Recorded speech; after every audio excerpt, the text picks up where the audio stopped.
Hello everyone, today we are going to solve question number 4.12 from Fundamental of Electric Circuit by Alexandra and Sedico. The question is that we have to calculate V naught using superposition theorem, जो कि figure आपके पास दी है 4.8 ही जो कि यहाँ पर है। इसका मतलब यह है कि हमें इस 5 ओम के across V naught voltage calculate करना है सुपरपोजिशन थ्योरम यानी सुपरपोजिशन प्रिंसिपल के ज़रिए। देखें, सुपरपोजिशन प्रिंसिपल का कॉन्सेप्ट होना लाजमी, because without that we can not understand and we can not solve this particular question. तो अभी तक जितने भी सवाल सॉल्व किए हैं मैं उम्मीद करता हूँ सुपरपोजिशन प्रिंसिपल का कॉन्सेप्ट आपको आया होगा। अगर नहीं आया तो पिछले सवाल आपको सॉल्व करें और उसको सुपरपोजिशन प्रिंसिपल का कॉन्सेप्ट अच्छे से समझें। ठीक है जनाब, तो सबसे पहले हम क्या करते हैं सुपरपोजिशन प्रिंसिपल के अंदर सेपरेटली सोर्सेज के का इम्पैक्ट देखते हैं पर्टिकुलर एलिमेंट के अक्रॉस या पर्टिकुलर एरिया के अक्रॉस। तो देखा हमने, और उसका रूल दूसरा ये भी है कि सुपरपोजिशन प्रिंसिपल के अंदर वोल्टेज सोर्सेज आपकी शॉर्ट सर्किट हो जाती हैं और करंट सोर्सेज ओपन सर्किट हो जाती हैं। तो देखिए जनाब, हम यहाँ पर करंट सोर्स यहाँ पर आपके पास 2 एम्पीयर की वजह से यहाँ पर जो वोल्टेज अक्रॉस हो रहे हैं वोल्टेज अकर हो रहे हैं उसको हम कैलकुलेट करेंगे। इसका मतलब यहाँ ये है कि हमारे पास इस सर्किट के अंदर 3 सोर्सेज हैं, तो 3 वोल्टेज कैलकुलेट करेंगे। जो वी नॉट होगा आपके पास बराबर होगा V naught dash plus V naught double dash plus V naught triple dash, यानी 3 सोर्सेज की वजह से जो वोल्टेज अकर होगा उनका अलजेब्रिक सम जो होगा वो आपका यहाँ पर इन सोर्सेज की मौजूदगी में इस पूरे सर्किट के अंदर, इस रियल सर्किट के अंदर जो वोल्टेज अकर होगा उसके बराबर होगा, जो कि वी नॉट है। ठीक है जनाब, हमने कहा कि सबसे पहले हम इसको सॉल्व करते हैं। देखिए हमें चाहिए कि सबसे पहले अपने सर्किट को थोड़ा सिंप्लीफाई करना ताकि हमें सॉल्व करने में आसानी हो। देखिए इसके लिए मैं क्या करता हूँ कि सिंप्लीफाई करता हूँ। ये आपके पास 6 और आपके पास 3 ओम आपके पास क्या हो रही है, पैरेलल सॉल्व हो रही है। 6 parallel to 3 and it is 12 parallel to 4। तो जब हम इसको सिंप्लीफाई करेंगे तो हमारी कुछ इस तरह का सर्किट बनेगा। और अगर हम इसको फर्दर सिंप्लीफाई करें तो हम क्या कर सकते हैं, इसको सिंप्लीफाई करें तो 2 एम्पीयर की ये सोर्स आ जाएगी and then this is resistance जो कि 5 ओम का है and then plus minus V naught. और जब इसको हम सीरीज़ में सिंप्लीफाई करेंगे तो आपके पास कुछ यहाँ पर एक और रजिस्टर बन के आएगी जिसको हमें 5 ओम कहते हैं। देखिए हमारे पास लोड कितना है, 5 ohm and 5 ohm, both are in parallel. हमें पता है पैरेलल में करंट डिवाइड होता है, resistance are both are equally and same construction. तो हम क्या कह सकते हैं कि हमारा जो करंट होगा हाफ इधर चला जाएगा और रिमेनिंग करंट आपके पास यहाँ चला जाएगा। इसका मतलब ये है कि दोनों 5 ओम के जो सोर्सेज हैं इनके क्रॉस जो यहाँ से करंट फ्लो कर रहा है वो 1 एम्पीयर है। तो सिंपली हम क्या करेंगे कि हमें वी नोट डैश कैलकुलेट करना है। सॉरी, यहाँ पर ये वी नोट डैश है। तो हम क्या करेंगे, सिंपली हमें पता है कि यहाँ से करंट जो फ्लो कर रहा है वो है हमारे पास आई नोट जो कि इज इक्वल्स टू 1 एम्पीयर है। तो हम कह सकते हैं कि V naught dash is equals to I naught dash and R जो कि आपके पास 5 ओम है।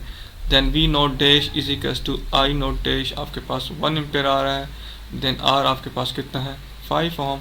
Then V naught dash is equals to आपके पास 5 वोल्टेज। ठीक है जनाब, अभी हमें वी नोट डैश मिला है। अगर फर्दर कैलकुलेट करने V naught dash dash and V dot triple dash. देखिए जनाब, इस सर्किट के अंदर हमने क्या करा है कि सिर्फ और सिर्फ इस वोल्टेज सोर्स की वजह से यहाँ पे कितने वोल्टेज अकर हो रहे हैं उसको हमने कैलकुलेट करना है। तो यहाँ पर भी देखें कि यहाँ पर 12 and 4 ohms are in parallel. जब हम इसको सॉल्व करेंगे तो हमारे पास कुछ सर्किट इस तरह से बन के आएगा और ये 3 ओम की रेजिस्टेंस हो जाएगी। तो अगर देखा जाए तो फिर हमारे पास सिंपली एक ही नोड बन रही है जो कि आपके पास ये बन रही है। ठीक है जनाब, तो हम इसको V1 का नाम दे देते हैं। हमने कहा कि एक करंट जो कि इस नोड के अंदर फ्लो हो रहा है उसको हमने I1 का नाम दिया क्योंकि KCL का अप्लाई होता है। फॉर एग्जांपल हम यहाँ पर KCL का यूज़ कर रहे हैं तो KCL में क्या होता है कि नोड के अक्रॉस वोल्टेज कैलकुलेट किया जाता है जैसे कि यहाँ पर, और जो वोल्टेज नोड को फिर हम मार्किंग की जाती है कि करंट कौन सा इन हो रहा है और कौन सा आउट हो रहा है। हमने कहा कि I1 जो कि इन हो रहा है ये हमने अज्यूम किया हुआ है, और इसके साथ साथ हमने कहा कि I2 जो कि आपके पास ये लीव कर रहा है, फ्लो हो रहा है 3 ओम रेजिस्टेंस के अक्रॉस और आपके पास नोड से लीव कर रहा है। तो अगर फर्दर चलें तो ये आपके पास ये करंट, और इसको हमने आई नोट का नाम दे दिया है क्योंकि आई नोट डबल डैश का नाम देंगे क्योंकि यहाँ पर V naught double dash calculate कर रहे हैं। तो ये कुछ करंट की मार्किंग होगी। तो हम आगे अगर इसकी इक्वेशन बनाएं, KCL की इक्वेशन बनाएं तो हमारे पास कुछ बनेगी I1 जो कि इन हो रहा है current and the remaining current जो कि आपके पास I3 plus I naught double dash जो कि आपके पास लीव कर रहा है, तो कुछ इस तरह की कंडीशन बनेगी। अगर हम आई नोट की बात करें, यहाँ पर अगर आई नोट की बात करें, आई नोट डबल डैश की बात करें, तो सिंपली अगर हम v is equals to I R का फॉर्मूला लगाएंगे तो कुछ इस तरह से बनेगा, I naught is equals to V one upon आपके पास बनता है 8 ओहम, किसका 5 और 3 का सम, ठीक है, क्योंकि हमारी इक्वेशन अभी हम यही बना रहे हैं। तो चलें हम इस इक्वेशन के अंदर हम वैल्यू सब्स्टिट्यूट करते हैं i1, i3 और i नॉट की। तो i1 की हम अगर बात करें तो करंट इस तरीके से इस तरफ फ्लो कर रहा है, तो हम कहेंगे कि 12 माइनस v1 अपॉन आपके पास 6 ओहम का रेजिस्टेंस है, सॉरी 6 ओहम का ये आपके पास रेजिस्टेंस है, and then equals to i3 आपके पास जो कि 3 ओहम के रेजिस्टेंस से फ्लो कर रहा है। तो हम कहेंगे कि v1 upon 3 ohm and then plus I naught double dash जो कि यहाँ से होता हुआ ग्राउंड की तरफ जा रहा है, तो उसकी वैल्यू आपके पास बन जाएगी सिंपल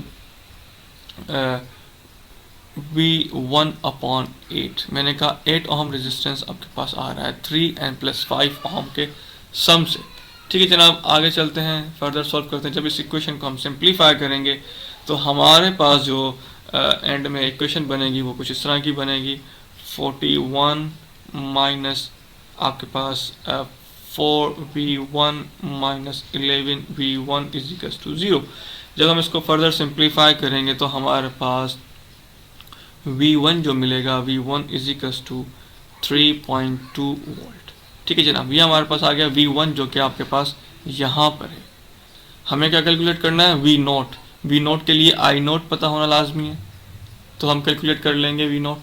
तो हमें पता है आई नोट डबल डैश की जो इक्वेशन है वो है आपके पास I naught double dash is equals to v1 upon 8, then simply I naught double dash is equals to v naught आपके पास 3.2 वोल्ट है एंड डिनोमिनेटर में 8, तो आई नोट डबल डैश आपके पास आ जाता है सिंपल 0.4 एम्पियर।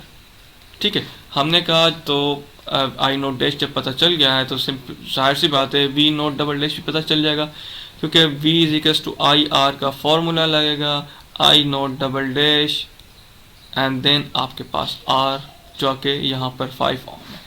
सिंपल है, v naught double dash is equals to I naught double dash जो कि 0.4 हमने ऑलरेडी कैलकुलेट किया हुआ है एंड 5 ओम की रेजिस्टेंस, तो v naught double dash is equals to आपके पास आ जाएगा 2 वोल्ट, सॉरी सिर्फ और सिर्फ v naught double dash is equals to 2 volt.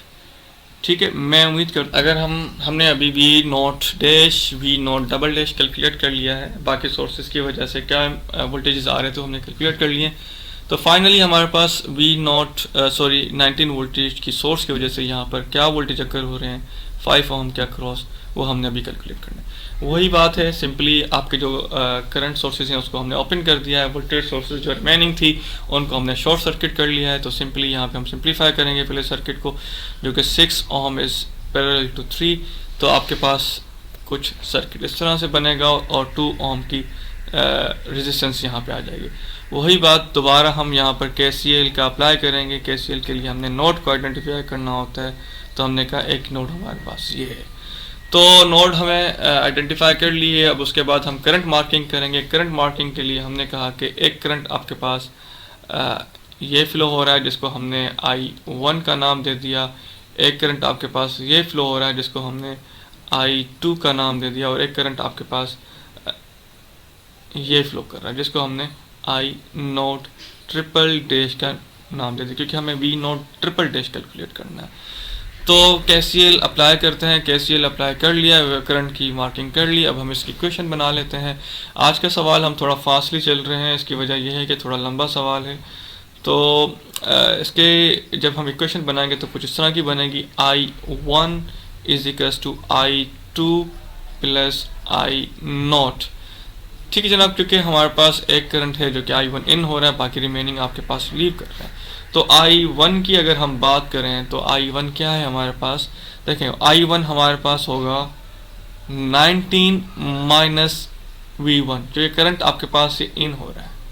तो हमारे पास कुछ इस तरह से बनेगा 19 माइनस V1, रेजिस्टेंस आपके पास 4 ओहम की है, then is equals to I2 की अगर मैं बात करूं तो V1 अपॉन 12 हो जाएगा, एंड देन उसके बाद आपके पास I naught double triple dash की अगर हम बात करें तो वो हमारे पास बन जाएगा V1 अपॉन 5 प्लस 2 7 ohms।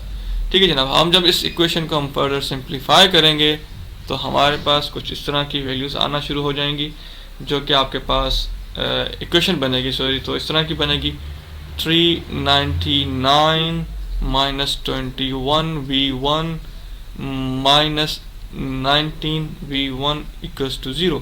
तो यहाँ से हमें V1 जो हमें कैलकुलेट होके मिलेगा, जो कि आपके पास V1 इज इक्वल्स टू आपके पास आता है 7.125 वोल्टेज।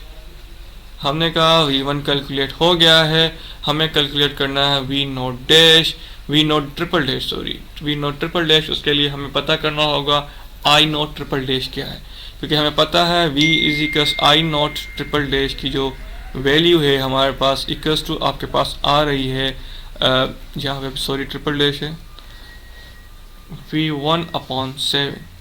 तो V1 तो हमें पता चल गया, तो I नोट ट्रिपल डैश हमें कैलकुलेट कर लेंगे, is equals to V1 7.125, denominator में 7 आ जाएगा, तो डैश आपके पास आ रहा है 1.425 एम्प्स।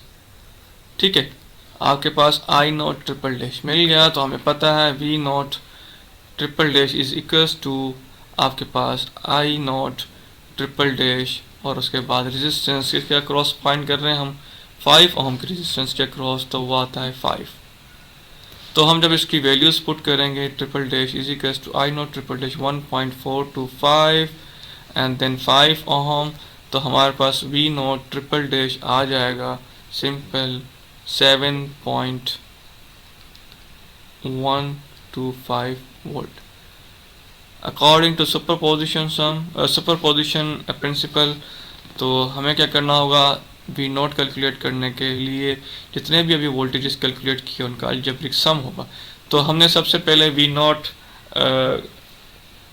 डैश कैलकुलेट किया था, जो कि हमारे पास आया था 5 वोल्टेज, और उसके बाद हमारे पास आया था V नोट डबल डैश, जो कि यहाँ पर है 2 वोल्टेजेस।